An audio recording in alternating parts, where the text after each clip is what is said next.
Welcome back to The Rundown. I'm Scott Bernstein here at State Champs. We're here talking high school sports in the state of Michigan every week. This week we're going to kind of harken back a little bit, talk about some playoff memories, and then touch on some current recruiting news that is going around in the mitten right now. So I was present at Farmington Hills Harrison's miraculous overtime victory over Country Day, one of the craziest endings of a playoff game I've ever seen. Roderick Hurd, the Northwestern commit of a running back, took a botched field goal attempt in overtime and dropped back, had the presence of mind to find Max Martin for just a unfathomable game-winning touchdown to keep the dynasty alive.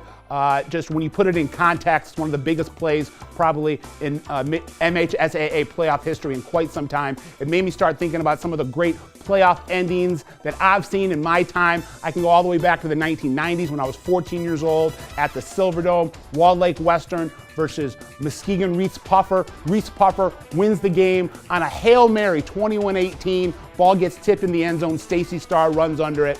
And Walled Lake Western had to wait a couple years to get that first state championship. And then back in 2008, current Dallas Cowboy safety and team captain Jeff Heath was kicking for Lake Orion. He kicked a game-winning 48-yard field goal at the gun in the regionals to send the Dragons to I believe a 38-36 victory over Sterling Heights Stevenson.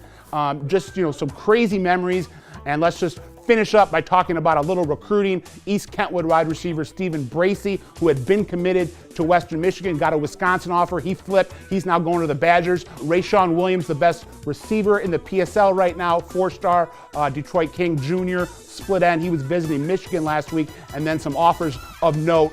Minnesota came in on Darius Robinson, maybe the best defensive player left on the board for the current senior class. And then Garrett Dellender, the blue chip sophomore, who's unfortunately going to miss the playoffs with a torn rotator cuff. But in addition to Michigan, Michigan State, Ohio State, and Notre Dame, he just got a Penn State offer.